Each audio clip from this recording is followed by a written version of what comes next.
ಮೂಡ ವಿಚಾರದಲ್ಲಿ ಸುಪ್ರೀಂ ಕೋರ್ಟ್ಗೆ ಇಡಿ ಮೇಲ್ಮನವಿ ಸಲ್ಲಿಸಿತು. ಅದನ್ನು ಕೈಗೆತ್ತಿಕೊಂಡ ಸುಪ್ರೀಂ ನ್ಯಾಯಾಧೀಶರು ಇಡಿಯನ್ನು ತರಾಟೆಗೆ ತೆಗೆದುಕೊಂಡಿದ್ದೆ.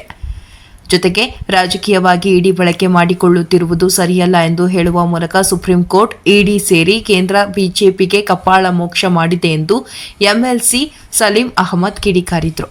ನಗರದಲ್ಲಿ ಮಾಧ್ಯಮದವರ ಜೊತೆ ಮಾತನಾಡಿದ ಅವರು, ಈ ಹಿಂದೆಯಿಂದ ನಾವು ಕೇಂದ್ರ ಬಿಜೆಪಿ ಇಡಿ ಸಿಬಿಐ ದುರ್ಬಳಕೆ ಬಗ್ಗೆ ಹೇಳುತ್ತಲೇ ಬಂದಿದ್ವೆ. ಸ್ವಾಯತ್ತ ಸಂಸ್ಥೆ ಬಳಸಿ ವಿಪಕ್ಷಗಳ ಟಾರ್ಗೆಟ್ ಮಾಡುವ ಕುರಿತು ಹೇಳಿದ್ದಾರೆ. ಬಿಜೆಪಿಯವರು ನಮ್ಮನ್ನ ಟೀಕೆ ಮಾಡ್ತಿದ್ದಾರೆ. ಬಿಜೆಪಿ ಮುಂಡರ ಮೇಲೆ ಯಾವುದೇ ರೈಡ್ ಆಗಿಲ್ಲ, ಆದರೆ ವಿಪಕ್ಷದವರ ಮೇಲೆ ರೈಡ್ ನಡೆಯುತ್ತಿವೆ.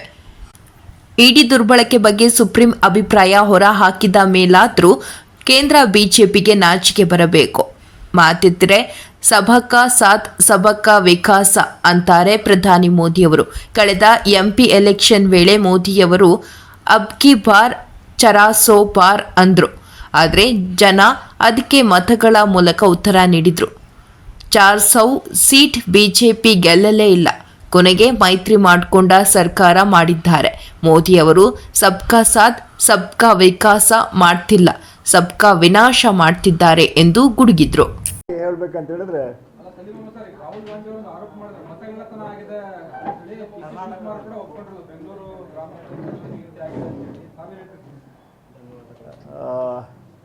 ಅದಕ್ಕೆ ನಾನು ಮತ್ತೆ ಬರ್ತೀನಿ. ಮೊದಲನೇದಾಗಿ ಮೊನ್ನೆ ಸುಪ್ರೀಂ ಕೋರ್ಟಲ್ಲಿ ಏನು ಇಡಿ ಅವರು ಮೇಲ್ಮನೆ ಅಲ್ಲಿ ಅಪೀಲ್, ಸುಪ್ರೀಂ ಕೋರ್ಟಲ್ಲಿ ಹೈಕೋರ್ಟ್ ಏನೋ ಜಜ್ಮೆಂಟ್ ಕೊಟ್ಟರು, ಅದನ್ನು ಅಪೀಲ್ ಆಗಿ ಸುಪ್ರೀಂ ಕೋರ್ಟಲ್ಲಿ ಒಂದು ದಾವೆ ಹೂಡಿದರು. ಅದಕ್ಕೆ ಚೀಫ್ ಜಸ್ಟಿಸ್ ಅವರು ಛೀಮಾರಿ ಹಾಕಿದ್ದಾರೆ. ಇದು ಕೇಂದ್ರ ಬಿ ಜೆ ಪಿ ಸರ್ಕಾರಕ್ಕೆ ಮತ್ತು ಇಡಿಗೆ ಕಪಾಳ ಮೋಕ್ಷ ಅಂತ ಹೇಳಬೇಕಾಗತ್ತೆ. ಕಪಾಳ ಮೋಕ್ಷ.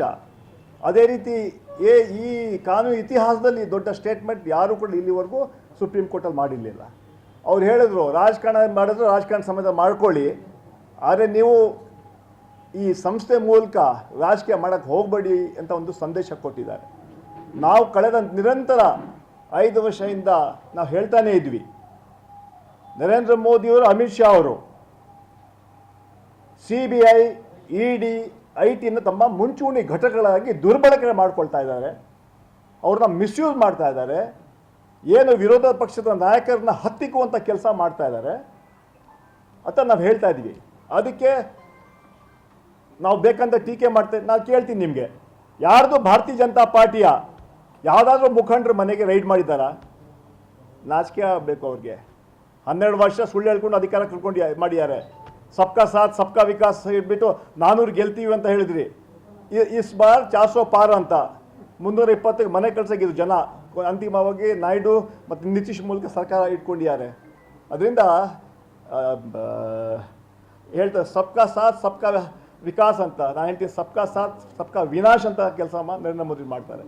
ಆಮೇಲೆ ಮತ್ತೆ ಇವತ್ತು ನಾನು ಪತ್ರಿಕೆಯಲ್ಲಿ ಓದ್ತಾ ಇದ್ದೆ, ಏನು ಸ್ವಾಮಿ ಏನಾಗಿದೆ, ಪ್ರಹ್ಲಾದ್ ಜೋಶಿ ಅವರು ಏನಾಗಿದೆ, ಕೇಂದ್ರ ಸರ್ಕಾರ ಏನಾಗಿದೆ. ನಮ್ಮ ಸಾವಂತ್ ಗೋವಾ ಮುಖ್ಯಮಂತ್ರಿ ಹೇಳ್ತಾರೆ, ಕೇಂದ್ರ ಮಂತ್ರಿ ನಮ್ಗೆ ಹೇಳಿದ್ರು ಭೂಪೇಂದ್ರ ಯಾದವ್, ಯಾವ ಕಾರಣಕ್ಕೆ ಮಾದಾಯಿಗೆ ನಾವು ಪರ್ಮಿಷನ್ ಕೊಡಲ್ಲ ಅಂತ. ಏನು ಆಗ್ತಾಯಿದೆ ನಮ್ಗೆ ಅರ್ಥ ಆಗ್ತಾ ಇಲ್ಲ. ಇವ್ರು ನೋಡಿದ್ರೆ 2 ವರ್ಷ ಹಿಂದೆ ನಮ್ಗೆ ಹೇಳಿದ್ರು, ನಾವೇನು ಪ್ರೊಟೆಸ್ಟ್ ಮಾಡೋಕ್ಕೆ ಕೂತಿರುವಾಗ ಇದೇ ಇಲ್ಲಿ ಕಾದು ನೋಡಿ ಕಾಂಗ್ರೆಸ್ ಅವ್ರಿಗೆ ಹೇಳಿ ನಿಮಗೆಲ್ಲ ವಿಜಯೋತ್ಸವ ಕರಿತೀವಂತ. 2 ವರ್ಷ ಆಗ್ತಾರೆ, 2.25 ವರ್ಷ. ಎಲ್ಲಿ ವಿಜಯೋತ್ಸವ ಮಾಡಿದ್ರು ಅವರು? ಇವತ್ತು ಅವ್ರು ಹೇಳಿಕೆ ಕೊಡಬೇಕು. ಅವರು ಈಗ ಮುಖ್ಯಮಂತ್ರಿ ಸಾವಂತ್ ಹೇಳಬೇಕಂತ ಹೇಳಿದ್ರೆ, ಕೇಂದ್ರ ಸರ್ಕಾರ ಹೇಳಿದಂತ ಹೇಳಿದ್ರೆ ಇದಕ್ಕೆ ಉತ್ತರ ಕೊಡಬೇಕು. ಜಸ್ಟ್ ಒಂದು ಕ್ಲಿಯರೆನ್ಸ್ ಕೊಡ್ತ ಶಕ್ತಿ ಯೋಗ್ಯತೆ ಇವ್ರಿಗಿಲ್ಲ. 5 ಕೇಂದ್ರ ಮಂತ್ರಿಗಳಿದ್ದಾರೆ, 20 MP ಗಳಿದ್ದಾರೆ, 12 ವರ್ಷ ಕೇಂದ್ರ ಸರ್ಕಾರ BJP ಸರ್ಕಾರ ಇದೆ. ಏನು ಮಾಡ್ತಾರೆ ಇವರೆಲ್ಲ? ಯಾಕೆ ನಮ್ಮ ಹೋರಾಟ ಮಾಡ್ತಾ ಇಲ್ಲ? ಯಾಕೆ ಪಕ್ಷಪಾತ ಮಾಡ್ತಾ ಇದ್ದಾರೆ? ರಾಜ್ಯದ ಅಭಿವೃದ್ಧಿಗೆ ತಮ್ಮ ಏನು ಶಕ್ತಿ ಕೊಟ್ಟಿದ್ದೀರಾ ತಾವು? ಬೆಲೆ ಏರಿಕೆಯಲ್ಲಿ ಯಾವ ಕಂಟ್ರೋಲ್ ಮಾಡೋಕ್ಕೆ ಸಾಧ್ಯ ಆಯ್ತು ನಿಮಗೆ? ನಮ್ಮ ಮೇಲೆ ಆರೋಪ ಮಾಡ್ತಾ ಇದ್ದಾರೆ. ನಾವು ಪ್ರಾಮಾಣಿಕವಾಗಿ 2 ವರ್ಷ ಅಂತ ಕೆಲಸ ಮಾಡ್ಕೊಂಡು ಬಂದಿದ್ದೀವಿ.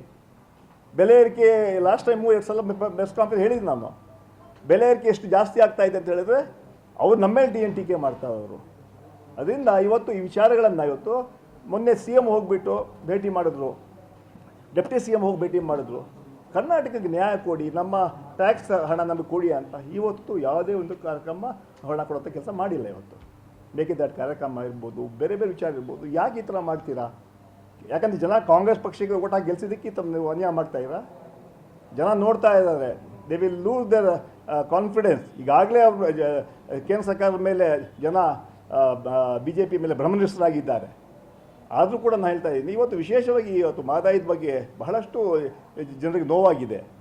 ಈ ಥರ ಒಬ್ಬ ಮುಖ್ಯಮಂತ್ರಿ ಹೇಳಬೇಕಂತ ಹೇಳಿದ್ರೆ ಅಂದರೆ ಕೇಂದ್ರ ಸರ್ಕಾರ ಅಮಿತ್ ಶಾ ಗೊತ್ತಿಲ್ಲ ಹೇಳ್ತಾರಾ ಹೇಳಿ? ಹೀಗೆ ಅದಕ್ಕೆ ಅವರು ಉತ್ತರ ಕೊಡಬೇಕು. ಪಾರ್ಲಿಮೆಂಟ್ಲಿ ನಮ್ಮ MP ಗಳಿದಾರಲ್ಲ, ನಮ್ಮ ಪಾರ್ಟಿ ಹಾಗೂ BJP ಎಲ್ಲ ಸೇರಿ ಹೋರಾಟ ಮಾಡಬೇಕಾಗ್ತದೆ. ಇದರಿಂದ ಆ ವಿಚಾರವಾಗಿ ಆಮೇಲೆ ನಾನು ಇದೇ ಹೇಳಿದೆ, ಕೇಂದ್ರ ಸರ್ಕಾರ ಯಾವ ರೀತಿ ಮಿಸ್ಯೂಸ್ ಮಾಡ್ಕೊಳ್ತಾರೆ ಈ ಸಂಘಟನೆಗಳನ್ನ ಅಂತ ಹೇಳಿ ಹಿನ್ನೆಲೆಯಲ್ಲಿ ನಾವು ಇದ್ರ ಬಗ್ಗೆ ಮುಂದಿನ ಏನು ಮಾಡಬೇಕಂತ ತೀರ್ಮಾನ ತಗೊಳ್ತಾ ಇದ್ದಾರೆ. ಅದಾದಮೇಲೆ ಅದೇ ರೀತಿ GST ವಿಚಾರಕ್ಕೂ ಕೂಡ ಕೇಂದ್ರ ಸರ್ಕಾರ ಆದರೆ ನಮ್ಮ ರಾಜ್ಯ ಸರ್ಕಾರ ಈಗಾಗಲೇ 3 ವರ್ಷಕ್ಕೆ ಅದನ್ನು ಮನ್ನಾ ಮಾಡೋಂಥ ಕೆಲಸ ಮುಖ್ಯಮಂತ್ರಿಗಳು ಮಾಡಿದ್ದಾರೆ. ಇದರಿಂದ ಆ ಹಿನ್ನೆಲೆಯಲ್ಲಿ ನಮ್ಮ ಏನು ಕೆಲಸ ವಿರೋಧ ಏನು ಹೋರಾಟ ಮಾಡಬೇಕು ನಾವು ಮಾಡ್ತೀವಿ. ನಮ್ಮ ಕಾರ್ಯಕ್ರಮ ಏನಿದೆ ಸರ್ಕಾರದ ಸಾಧನೆಗಳು ಗ್ಯಾರಂಟಿಗಳು ಕೊಡುವಂತಹ ಕೆಲಸ ಜವಾಬ್ದಾರಿ ನಮ್ಮ ಪ್ರಾಮಾಣಿಕವಾಗಿ ನಾವು ಮಾಡ್ತಾ ಇದ್ದೀವಿ. ಹಾಂ, ಸ್ಟೇಟ್ ಗೌರ್ಮೆಂಟಿಂದ ಅಫಿಷಿಯಲ್ ಆಗಿ ನೀವು ಹಿಂಗೆ ಹೇಳಿದ್ರ ನಿಮ್ಮ ಸ್ಟ್ಯಾಂಡ್ ಏನು ಅಂತ ಏನಾದರೂ ಅಫಿಷಿಯಲ್ ಆಗಿ ಲೆಟ್ರು ಡೆಲಿಗೇಷನ್ನು ಏನಾದರೂ ಪ್ಲಾನ್ ಇದೆಯಾ? ಅಲ್ಲ, ನೋಡಬೇಕು. ಅದು ಇವತ್ತೇ ನಮಗೆ ಮಾಹಿತಿ ಬಿಟ್ಟು ಬೆಳಗ್ಗೆ ಮುಖ್ಯಮಂತ್ರಿಗಳು ಮತ್ತು ನಮ್ಮ ಲಾ ಮಿನಿಸ್ಟರ್ ಅವರು ಸ್ಟೇಟ್ಮೆಂಟ್ ಮಾಡಿದ್ದಾರೆ. ಆದರೆ ಒಬ್ಬ ರಾಜ್ಯದ ಮುಖ್ಯಮಂತ್ರಿ ಹೇಳಬೇಕಂತ ಹೇಳಿದ್ರೆ ಇದು ಒಬ್ಬ ಪಕ್ಷದ ಯಾರು ಹೇಳಿದ್ರೆ ಅವರ ಪಾರ್ಟಿ BJP ಹೇಳ್ತಾ ಇದ್ದಾರೆ, ನಾವೇನ ಬಗ್ಗೆ ನಾವು ಮಾತಾಡ್ತಾ ಇರಲಿಲ್ಲ. ಆದರೆ ಒಬ್ಬ ಮುಖ್ಯಮಂತ್ರಿ ಹೇಳ್ತಾರೆ ಅಂತ ಹೇಳಿದ್ರೆ ಅದು we have to take it as a official statement. ಅದರಿಂದ ಇದ್ರ ಬಗ್ಗೆ ಮುಂದಿನ ಏನು ಹೋರಾಟ ಮಾಡಬೇಕಂತ ನಾವು ಈಗ ನಮ್ಮ ಸರ್ಕಾರ ತೀರ್ಮಾನ ಮಾಡುತ್ತೆ. ಮುಖ್ಯಮಂತ್ರಿಗಳು ಮತ್ತು ಯಾವ ರೀತಿ ಮುಂದೆ ಮಾಡಬೇಕು ಅಂತ ನಾವು ಯೋಚನೆ ಮಾಡಿ ತೀರ್ಮಾನ ತಗೊಳ್ತೀವಿ. ಆದರೆ ಒಟ್ಟಾರೆ BJPಯ ಕೇಂದ್ರ ಸರ್ಕಾರ ಸಂಪೂರ್ಣವಾಗಿ ನಮ್ಮ ಮಂತ್ರಿಗಳು ವಿಫಲರಾಗಿದ್ದಾರೆ. ಅದು ವಿಶೇಷವಾಗಿ ಜೋಶಿಯವರು ರೈಟ್ ಹ್ಯಾಂಡ್ ಪ್ರೈಮ್ ಮಿನಿಸ್ಟರ್ಗೆ ಯಾಕೆ ಈ ಥರ ಕ್ಲಿಯರೆನ್ಸ್ ಕೊಡೋಕ್ಕಾಗ್ತಾ ಇಲ್ಲ. ಅದರಿಂದ ಅದು ಮಾಡಬೇಕು, ಉತ್ತರ ಕೊಡಬೇಕು. ನಿರ್ಮಲಾ ಸೀತಾರಾಮನ್ ಇದ್ದಾರೆ, ಸೀನಿಯರ್ ಮಂತ್ರಿಗಳಿದ್ದಾರೆ. ಅದರಿಂದ ಬೊಮ್ಮಾಯಿರು ಕೂಡ ಭಾಗದಲ್ಲಿ MP ಆಗಿದ್ದಾರೆ, ಈ ಭಾಗದ MP ಕೂಡ ಆಗಿದ್ದಾರೆ, ಜಗದೀಶ್ ಶೆಟ್ಟರ್ ಇದ್ದಾರೆ. ಈ ಥರ ಸ್ಟೇಟ್ಮೆಂಟ್ನ ಅವರು ಕೂಡ ಕಂಡೆಮ್ ಮಾಡಬೇಕು. ನಾನು ಕೇಳ್ತಾ ಇದ್ದೀನಿ, ಇವರು ಅವರ ಸ್ಟೇಟ್ಮೆಂಟ್ನ ಕಂಡೆಮ್ ಮಾಡಲೇಬೇಕು. ಎಲ್ಲರೂ ಈ ಭಾಗದ ಜನ ಅಂತೂ ಸುಮ್ಮನೆ ಇರೋದಿಲ್ಲ. ಯಾಕಂತ ಹೇಳಿದ್ರೆ ಅದು ಇಲ್ಲ ಹೇಳಿ ತಪ್ಪು ಅಂತ ಹೇಳಬೇಕು. ನಾವು ಕೊಡಿಸ್ತೀವಂತ ವಾಗ್ದಾನ ಮಾಡಬೇಕು, ನಾವು ಹೋರಾಟ ಮಾಡ್ತೀವಂತ ವಿಶೇಷವಾಗಿ ಜಗದೀಶ್ ಶೆಟ್ಟರ್ ಇರ್ಬೋದು, ಬೊಮ್ಮಾಯಿಯವರು ಇರ್ಬೋದು, ಜೋಶಿಯವರು ಇರ್ಬೋದು, ಅವರು ಹೋರಾಟ ಮಾಡಬೇಕು ಅಂತ ನಾನು ತಮ್ಮ ಮೂಲಕ ಒತ್ತಾಯ ಮಾಡ್ತಾ ಇದ್ದೇನೆ. ಹಾಂ, ಈ ಮಹದಾಯಿ ಏನಾದರೂ ಒಂಚೂರಾದ್ರೂ ಕೆಲಸ ಆಗಿದೆ ಅಂದ್ರೆ BJP ಇಂದ ಆಗಿದೆ, ಕಾಂಗ್ರೆಸ್ ಇಂದ ಏನೂ ಆಗೇ ಇಲ್ಲ ಅಂತ ಹೇಳ್ತಾರೆ. ಯಾರು? BJP ಅವರು ಇದೆಲ್ಲ ಹೇಳಿದ್ದಕ್ಕೆ ಮನೆಗೆ ಕಳಿಸಿರೋದು. ಹೋದ ಎಲೆಕ್ಷನ್ನಲ್ಲಿ ಅಲ್ಲ, ನಾವು ಗೆದ್ದಿದ್ದು ಬೀಗ್ತಾ ಇಲ್ಲ. ನಾನು ಇಂಥ ಸುಳ್ಳು ಆರೋಪಗಳು ಮಾಡಿನೇ ಅವರು ಎಷ್ಟಕ್ಕೆ 70ಕ್ಕೇನೋ ಬಂದಿರೋದು, 63ಕ್ಕೆ 65ಕ್ಕೆ ಬಂದಿದ್ದಾರೆ. ಸೊ ಒಂದು ಸಿಂಪಲ್ ಸರ್, BJP ಮಹದಾಯಿ ವಿಷಯದಾಗ ತಗೊಂಡ್ರೆ BJP ಕಾಂಗ್ರೆಸ್ ಮೇಲೆ, ಕಾಂಗ್ರೆಸ್ BJP ಮೇಲೆ ಹಾಕೊಂತ ಜನರು ಏನು ಇದು ಮಾಡಿದ್ರೆ ನಾನು ಹೇಳ್ತೀನಿ, ನಾನು ಎಲ್ಲ ಸರಿ ಇದೆ ಅಂತ ನಾನು ಹೇಳೋದಿಲ್ಲ. ಸೊ ನಾವು ವಿರೋಧ ಪಕ್ಷ ಇರುವಾಗ ನಿಮಗೂ ಗೊತ್ತಿದೆ, ಹುಬ್ಬಳ್ಳಿಯಲ್ಲಿ ದೊಡ್ಡ ಒಂದು ಪ್ರೊಟೆಸ್ಟ್ ಇಟ್ಕೊಂಡು ಮಹದಾಯಿ ವಿಚಾರವಾಗಿ. ಅದು ಹಿಂದಿನ ದಿವಸ ದೊಡ್ಡ ಆ್ಯಡ್ ಕೊಟ್ಟಿದ್ರು ಜೋಶಿಯವರು.